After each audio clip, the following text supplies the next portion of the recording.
Fresh concerns have emerged around the Zaporizhzhia Nuclear Power Plant after the International Atomic Energy Agency confirmed damage to the exterior of the facility's turbine hall following what it said was a drone strike.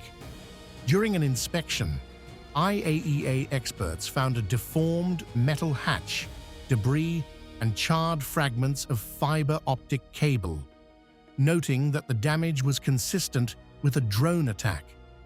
The findings came a day after plant officials reported that a drone had struck and exploded inside the turbine hall of Unit 6. The IAEA team at the ZNNP this morning observed damage to the exterior of a turbine building, which the plant said was hit by a drone strike yesterday.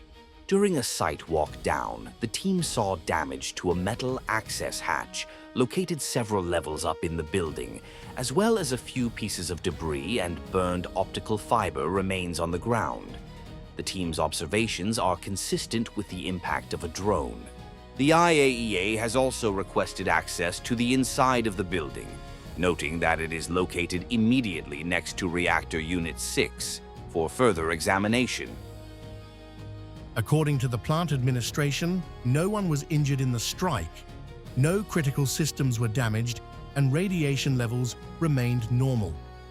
Russia's defense ministry said the drone hit the facade of the turbine hall around 10 meters from the reactor compartment.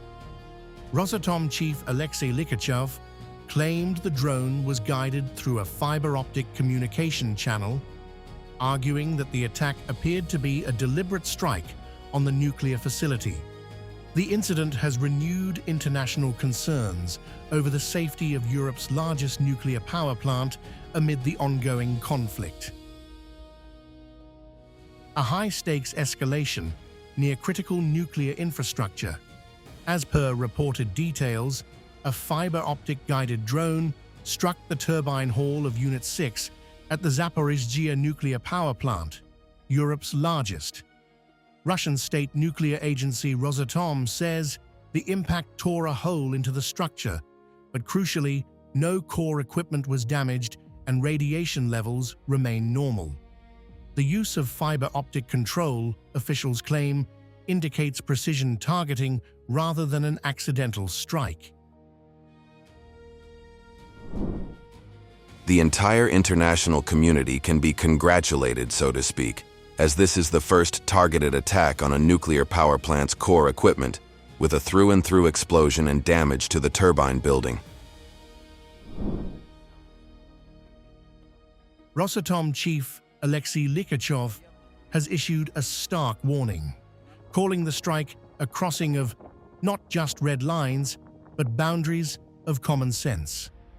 According to his statement, this marks the first deliberate targeting of main equipment at a nuclear facility. He cautioned that such actions bring the world closer to a scenario that could have consequences far beyond the immediate conflict zone, potentially impacting regions outside Russia and Ukraine. The Ukrainian armed forces repeatedly cross not just red lines, but the lines of common sense. What to expect next? Strike directly on the turbine, the reactor hall, the reactor and safety systems?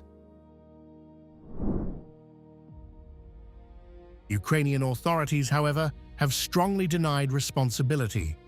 Official statements maintain that Ukrainian forces operate strictly within international humanitarian law and would not target nuclear infrastructure. They further assert that no combat activity was recorded in the area at the time of the incident.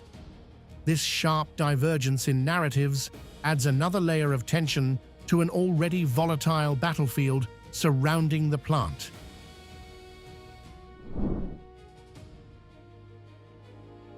What remains undisputed is the sensitivity of the site. The Zaporizhzhia plant, under Russian control since 2022, sits close to active front lines. While safety systems remain intact for now, experts, including the IAEA, have repeatedly warned that any strike near nuclear facilities carries inherent risk. Even limited damage, as seen in this case, underscores how thin the margin for error has become in this conflict.